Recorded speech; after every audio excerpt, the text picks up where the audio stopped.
Nang dahil sa alitan, nauwi sa madugong pagpatay ang kinahantungan ng isang lalaki matapos pagsasaksakin at barilin ng mag-ama sa loob ng isang computer shop sa Tondo, Maynila.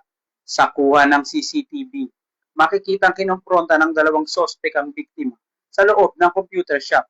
Nauwi ito sa mainit na pagtatalo hanggang sa barilin ng isang sospek ang biktima.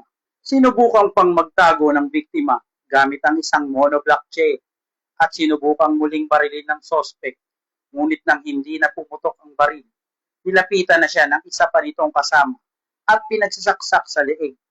Inagaw pa ng ikalawang sospek ang kutsilyo sa kanyang ama at muling pinagtataga ang biktima kahit nawalan na ito ng malay.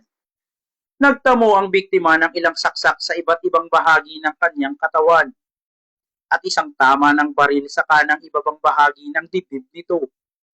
Idineklarang dead on arrival sa Gat Andres Bonifacio Memorial Medical Center ang biktima isang araw bago ang insidente. Tinangka umanong saksakin ng biktima ang anak ng sospek at ipinatawag sa barangay. Ngunit hindi sumipot ang biktima kaya siya ang pinuntahan ng mag-amang sospek. Kasalukuyan namang nasa kustodiya na ng Manila Police District ang mga suspect at nahaharap sa reklamong paglabag sa Article 248 of the Revised Penal Code o murder. Mula dito sa Manila Police District, ako si Police Staff Sergeant Lionel Morpon, alagad ng batas, tagataguyod ng Balitang Pulis.